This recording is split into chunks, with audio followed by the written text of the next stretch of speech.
खबर मुजफ्फरपुर की है, जहां 6 महीने के मासूम की तलवार से काटकर हत्या कर दी गई। मामला काजी मोहम्मद थाना क्षेत्र के कटही पुल इलाके की है, जहां देर रात नकाबपोश बदमाश ने एक सनसनीखेज वारदात को अंजाम दिया। हमलावर बच्चे के पिता राजा पटेल की हत्या करने गए थे, लेकिन जैसे ही हमलावरों ने उसके पिता राजा पटेल के ऊपर हमला किया, उसने जैसे ही छुपने के लिए बचने की कोशिश की तो फिर बदमाशों ने दूसरा वार भी किया और उस समय बच्चा राजा के गोद में था और उसी बीच तलवार का वार बच्चे के सिर पर लगा और सिर कटने से वह गंभीर रूप से घायल हो गया। बदमाश इस बीच पुल से 20 फीट नीचे कूद गए। नीचे रेलवे लाइन पर ट्रेन रुकी हुई थी और वह उसी में सवार होकर भाग निकले। परिजन आनन फानन में बच्चे को लेकर मुजफ्फरपुर के सदर अस्पताल लेकर गए। वहां से उन्हें मुजफ्फरपुर के SKMCH रेफर कर दिया गया, जहां डॉक्टर ने बच्चे को मृत घोषित कर दिया। मृत बच्चे का नाम मिहिर कुमार, जिसकी उम्र महज 6 वर्ष थी। आपको हम स्क्रीन पर फोटो दिखा रहे हैं और इसे देखकर किसी की भी आंखें नम हो जाएंगी। इस बच्चे को देखने के बाद आप सोच के अंदाजा भी नहीं लगा सकते कि इस परिवार के ऊपर, उस बच्चे की मां के ऊपर क्या बीत रही होगी। अभी तक हमलावरों के हमला करने की वजह पता नहीं चल पाई है। हालांकि राजा ने बताया कि वह कटही पुल का रहने वाला है और सब्जी बेचकर अपना जीवन यापन करता है। क्योंकि उसके पिता को पैरालिसिस का अटैक हुआ था, इसलिए वह उनके लिए व्हील चेयर खरीदने पत्नी और बेटे को गोद में लेकर मोती झील जा रहा था और जैसे ही वह तीनों पुल पर पहुंचे, तभी नकाबपोश व्यक्ति हाथ में तलवार लिए उन पर जोरदार वार कर दिया। राजा ने पुलिस को बताया कि हमलावर ने चेहरे को गमछे से ढका हुआ था, इसलिए उसे वह पहचान नहीं सका और उसने पूछताछ में भी कहीं किसी भी दुश्मनी की बात नहीं बताई। पुलिस के लिए भी मुश्किल हो रही है कि आखिर किस बात को लेकर इस तरह की घटना को नकाबपोशों द्वारा अंजाम दिया गया। अपने दूध में बच्चे को लेकर उसकी मां बदहवास होकर इधर उधर भाग रही थी और मां की चित्कार से पूरा इलाका गमगीन हो गया। वह बार बार अपने बेटे के शव से लिपट कर रोती रही और बेहोश हो जाती थी। मामला इतना दर्दनाक था कि लोग भी अपने आंसू रोक नहीं सके और इसी वजह से पूरे इलाके में आक्रोश व्याप्त है। उम्मीद करते हैं कि पुलिस त्वरित कार्रवाई करते हुए अपराधी को गिरफ्तार करेगी और दोषियों को कड़ी से कड़ी सजा दिलाएगी। मामला बहुचर्चित चितरंजन शर्मा के दोनों भाइयों को जान से मारने को लेकर हुई वारदात को लेकर है। भाजपा के पूर्व विधायक चितरंजन शर्मा के 2 भाइयों शंभू और गौतम सिंह की हत्या के कनेक्शन शाहबाद इलाके से आने वाले एक बाहुबली नेता से जुड़ गया है। सूत्रों का दावा है कि पटना में हुए डबल मर्डर केस कांड को अंजाम देने के लिए पांडव गिरोह के सदस्य रहे संजय सिंह का कनेक्शन बाहुबली नेता के साथ है और शार्प शूटर के जरिए ही सुपारी देकर इस घटना को अंजाम दिया गया। फिलहाल पटना पुलिस शूटर्स की पहचान करने और गिरफ्तार करने के लिए जगह जगह छापेमारी कर रही है। कहते हैं लालच बुरी बला होती है और यही लालच की वजह से सूत्र बताते हैं कि पांडव गिरोह टूटा और आपस में पैसों के लेन देन को लेकर विवाद बढ़ता गया। बताया जाता है कि सालों पहले एक वक्त था जब मसौड़ी के नीमा गांव के रहने वाले चितरंजन शर्मा और संजय सिंह दोस्त हुआ करते थे और इन दोनों के साथ 3 लोगों ने मिलकर 1995 में नया गांव में नक्सलियों से लोहा लेने के लिए पांडव सेना बनाई। उस समय इलाके में भाकपा माले और पीपुल्स वॉर सक्रिय होने लगे थे। हालांकि गठन के बाद पांडव सेना वर्चस्व और रंगदारी के लिए ही ज्यादा चर्चे में रहे। अब लेवी के रूप में वसूले जाने वाले रंगदारी के रुपए को लेकर ही इस गुट में विवाद छिड़ा और जिसकी वजह से यह हत्या हुई। मामला है कि चितरंजन शर्मा और संजय सिंह के 2 गुट बन गए और पिछले 10 सालों में अब तक दोनों पक्षों के 12 लोगों की हत्या हो चुकी है। पुलिस सूत्रों के अनुसार एक टीम रांची गई है और कोशिश कर रही है कि इसमें संलिप्त अपराधियों को जल्द से जल्द गिरफ्तार कर सके। कटिहार शहर के भगवान चौक के समीप एक दुर्घटना घटी, जिसमें एक युवक का दायां पैर ट्रेन की चपेट में आने से कट गया। घटना बताई जा रही है कि चलती ट्रेन में गेट के पास एक युवक खड़ा था और उसके पास हाथ में मोबाइल था। वहीं ट्रेन के नीचे खड़े कुछ उचक्के उससे मोबाइल छीनना चाह रहे थे, जिसका विरोध करने पर उन लड़कों द्वारा आपाधापी में वो लड़का ट्रेन से गिर पड़ा और हादसे का शिकार हो गया, जिसके कारण उसे अपना दायां पैर से हाथ धोना पड़ा। मिली जानकारी के अनुसार मुजफ्फरनगर देवल गांव यूपी का रहने वाला मोहम्मद शाहनवाज अपने साथी लोकेश कुमार के साथ ट्रेन में घूम घूम कर पत्थर का नग बेचने का काम करता था और इसी दौरान यह हादसा हो गया, जिसके बाद कटिहार रेलवे स्टेशन पर ट्रेन लगने के बाद युवक का साथी लोकेश घायल युवक को इलाज के लिए सदर अस्पताल लेकर पहुंचा, जहां उसका इलाज चल रहा है। कटिहार जिले के आजमनगर थाना क्षेत्र के बगोड़ा पंचायत अंतर्गत पस्तिया गांव में जिस छात्रा की हत्या की घटना हुई, उसको लेकर गांव वालों ने सालमारी ओपी में काफी तोड़फोड़ की और आगजनी भी किया और इसी मामले में पुलिस ने 53 नामजद सहित 400 अज्ञात लोगों के खिलाफ मामला दर्ज किया है। इस मामले में मृतक छात्रा के माता पिता एवं भाई का भी नाम दर्ज है। FIR में एक जिला परिषद पूर्व मंत्री के पुत्र, एक शिक्षक, नेता, जन क्रांति के संयोजक सहित कई लोग शामिल हैं।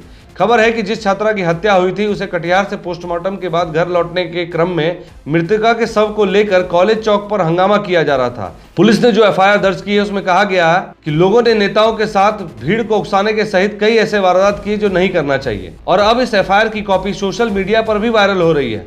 वायरल होने के बाद लोगों की प्रतिक्रियाओं का दौर जारी है, लेकिन जो सबसे अहम बात यह है कि एफआईआर में कुछ युवकों के नाम भी अंकित हैं जो घटना के दिन उपस्थित नहीं थे, ऐसा सूत्र बताते हैं, और इस केस के अनुसंधान की जिम्मेदारी देव कुमार मिश्रा को दे दिया गया है।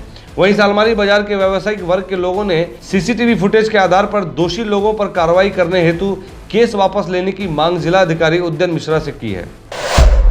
कल दिनांक 1 जून को निबंध एवं परामर्श केंद्र परिसर में बंदोबस्ती एवं बास गीत पर्चा के वितरण के लिए समारोह आयोजित किया गया, जिसमें राजस्व एवं भूमि सुधार विभाग के मंत्री रामसूरत कुमार का स्वागत पौधा एवं शॉल देकर किया गया। इस कार्यक्रम का उद्घाटन मंत्री रामसूरत कुमार, कोटा विधायक कविता पासवान एवं जिलाधिकारी श्री उद्यन मिश्रा ने संयुक्त रूप से दीप प्रज्वलित कर किया। इस मौके पर राजस्व एवं भूमि सुधार के मंत्री ने अधिकारी को निर्देश दिया कि जिस अंचल में अधिक संख्या में अतिक्रमण मुक्त का मामला लंबित है, उसे संबंधित अंचलाधिकारी यथाशीघ्र अतिक्रमण मुक्त करा ले। सभी पदाधिकारी अपने अपने कार्यालय में विभागीय नियमानुसार जल्द से जल्द कार्रवाई करें तथा जितने भी मामले लंबित हैं सभी का निष्पादन समय पर करना सुनिश्चित करें। इस क्रम में उन्होंने कहा कि यदि अतिक्रमण मुक्त कराने में सुरक्षा के लिए आपको अतिरिक्त पुलिस बल की आवश्यकता होती है तो आप जिलाधिकारी से तुरंत ही पुलिस बल की मांग कर सकते हैं और जिलाधिकारी द्वारा पुलिस बल की संख्या की आवश्यकता अनुसार बल उपलब्ध कराया जाएगा। लेकिन इस बात का भी ध्यान रखा जाए कि अतिक्रमण मुक्त कराने का यह मकसद नहीं है कि किसी भी भूमिहीन परिवारों को परेशान किया जाए। इससे पहले सुनिश्चित कर लिया जाए कि जिस सरकारी भूमि पर कोई भूमिहीन परिवार बसा हुआ है और परिवार भूमिहीन है तो उसे सबसे पहले सरकारी योजनाओं के तहत भूमि उपलब्ध कराया जाए, उसके बाद ही अतिक्रमण मुक्त कराया जाए। इसके साथ साथ मंत्री ने सभी अंचलाधिकारी द्वारा किए गए अतिक्रमण मुक्त जमाबंदी, दाखिल खारिज, राजस्व, भूमि सुधार, बासगीत पर्चा वितरण, भूमि सर्वेक्षण, भूमि मापी, जनता दरबार एवं अन्य भूमि से संबंधित कार्य का अवलोकन किया। बीपीएससी प्रश्न पत्र लीक मामले में आर्थिक अपराध इकाई ईओयू को एसआईटी ने गिरोह के एक बड़े सदस्य जिसका नाम संजय कुमार उर्फ संजय राम है, उसको गिरफ्तार कर लिया है। संजय गया जिला के डेल्हा का रहने वाला है और फिलहाल पटना के मछुआ टोली में अजय कुमार के मकान में किराए पर रहता है। संजय गिरोह के सरगना आनंद गौरव उर्फ पिंटू यादव व उसके अन्य साथी अभियुक्तों के साथ मिलकर लाभ लेने वाले परीक्षार्थियों को तलाशा करते थे और उन्हें पिंटू से संपर्क करवाकर उससे पैसा उगाही करते थे। खास बात यह है कि प्रश्न पत्र लीक करने वाले गिरोह के सदस्य संजय भी झंझारपुर में पीटी की परीक्षा में शामिल हुआ था। पूछताछ से कई चौंकाने वाली बातें सामने आई है। पता चला है कि वर्ष 2011-12 में पिंटू यादव और संजय ने इंजीनियरिंग में एडमिशन के लिए भी सेटिंग और फर्जीवाड़ा किया था। यहां तक कि दोनों का दाखिला भी एनआईटी पटना में हुआ। पिंटू जैसे तैसे तो पढ़कर पास हो गया, लेकिन संजय लगातार फेल होता रहा और उसे not fit for technical education करार दिया गया। ईओयू की तफ्तीश में यह बात सामने आई कि प्रश्न पत्र लीक मामले में गिरफ्तार किया गया अररिया जिले के भरगामा अंचल का राजस्व पदाधिकारी राहुल कुमार, संजय कुमार और पिंटू यादव तीनों बहुत पुराने दोस्त हैं। और चौंकाने वाली बात यह है कि राहुल ने भी 64वीं बीपीएससी की परीक्षा का इंटरव्यू देने के बाद पटना के एक रेस्टोरेंट में पिंटू यादव को खाना खिलाया था और इसके पुख्ता साक्ष्य भी मौजूद हैं। अब सवाल खड़ा उठता है कि राहुल ने पिछली बार बीपीएससी परीक्षा पास करने के लिए कहीं सेटिंग तो नहीं की थी। हालांकि पिंटू यादव को अभी तक पुलिस तलाश कर रही है और अभी तक इस मामले में 11 लोगों की ही गिरफ्तारी हो पाई है। 8 मई को बीपीएससी की पीटी की परीक्षा शुरू होने के पहले ही प्रश्न पत्र लीक हो गया था और मामला सोशल मीडिया पर पूरी तरह से वायरल हो गया था। इसके बाद ईओयू को मामले की जांच सौंपी गई। अब यह जांच में बात सामने आई है और इसके पीछे कौन गैंग काम कर रहा है, इस पर भी खुलासा हुआ है। कटिहार से चलने वाले रेल यात्रियों के लिए एक परेशानी बढ़ाने वाली खबर है।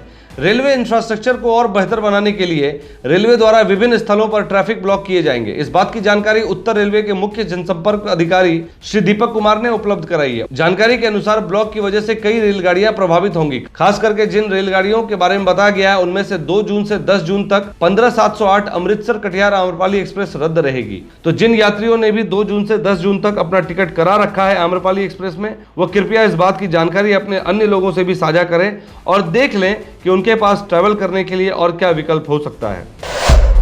कटिहार में भारतीय जनता पार्टी की बिहार प्रदेश कार्यकारिणी की बैठक संपन्न हुई। बैठक में केंद्रीय मंत्री गिरिराज सिंह भी पहुंचे और उन्होंने आते ही जाति आधारित जनगणना को लेकर आपत्ति जताई। उन्होंने कहा कि हिंदू भी कई राज्यों में अल्पसंख्यक हैं, इसलिए अल्पसंख्यक शब्द को ही हटा देने की जरूरत है। उनसे इस बात पर जब टिप्पणी ली गई तो उन्होंने कहा कि वह जाति आधारित जनगणना के विरोधी नहीं है, लेकिन मुसलमानों की भी जाति जनगणना होनी चाहिए। उन्होंने कहा कि स्वामी विवेकानंद ने जिस भारत के निर्माण का सपना देखा था, प्रधानमंत्री मोदी ने उस सपने को साकार करने का हर संभव प्रयास किया है। वहीं उन्होंने कहा कि रोहिंग्या व घुसपैठिए के नाम मतदाता सूची से हटाए जाने की काफी जरूरत है और ऐसा ही कुछ वर्ष पूर्व 3 लाख लोगों का नाम मतदाता सूची से हटाया गया था। सीमांचल के बारे में उन्होंने कहा कि इस इलाके में बड़ी संख्या में घुसपैठिए हैं। उन्होंने सवाल उठाते हुए कहा कि देश में कुछ स्थानों पर हिंदू भी अल्पसंख्यक है, हिंदू को भी अल्पसंख्यक माना जाएगा। इस प्रेस वार्ता में भाजपा प्रदेश अध्यक्ष डॉक्टर संजय जायसवाल ने कहा कि प्रदेश कार्य समिति की बैठक में राजनीतिक प्रस्ताव पर राज्य व केंद्र सरकार की उपलब्धियों पर चर्चा की गई।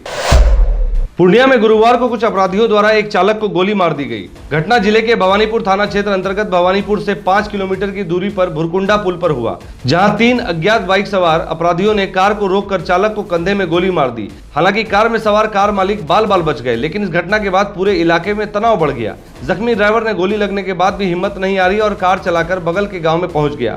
वहां से बस से भवानीपुर चौक पहुंचा और वहां से ऑटो से अस्पताल। जख्मी चालक के नगर थाना अंतर्गत ब्रह्मस्थान सहारा गांव के रहने वाले नरेश ऋषि का बेटा दिनेश ऋषि बताया जा रहा है, जो गांव के ही संवेदक नवल किशोर महतो के यहाँ उनके गाड़ी चलाने का काम करता है। घटना के बारे में नवल किशोर ने बताया कि वह दिनेश के साथ भवानीपुर के मझोरा नरदा गांव होंडा सिटी कार से जा रहा था और वह एक ठेकेदार हैं जिन्होंने बिहार सरकार का नल जल योजना का काम लिया हुआ है और जिसकी देखरेख के लिए वह जा रहे थे। और इसी बीच भुरकुंडा पुल पर पहुंचे ही थे कि बाइक सवार 3 अज्ञात अपराधियों ने इनकी गाड़ी पर हमला कर दिया। ड्राइवर ने कार तो रोक दी और कार के रुकते ही पीछे से 2 अन्य बाइक सवार पास आए और ड्राइवर को शीशा खोलने के लिए कहा। शीशा खोलते ही अपराधी रुपए मांगने लगे। इससे पहले कि कुछ समझ पाते तभी एक अपराधी ने ड्राइवर दिनेश को दाएं कंधे पर गोली मारी और वह खुद मझोरा की तरफ भाग गया। जैसे ही अपराधियों ने ड्राइवर पर पिस्टल ताना, वैसे ही नवल किशोर अपनी गाड़ी से बाहर निकलकर दोनों हाथ खड़े कर दिए। सभी अपराधियों की पहचान करने में नवल असमर्थ थे क्योंकि अपराधियों ने मुंह पर मास्क बांधा हुआ था। पुलिस को इस बात की जानकारी दे दी गई और अब देखते हैं कि आगे उस पर क्या कार्रवाई होती है। हालांकि आए दिन इस तरह की घटना पूर्णिया में आम बात हो गई है। अभी कुछ दिन पहले ही हमने आपको एक अन्य खबर में ही पूर्णिया के बारे में बताया था कि किस तरह से अपराधियों ने गोली मारकर व्यक्ति को घायल कर दिया।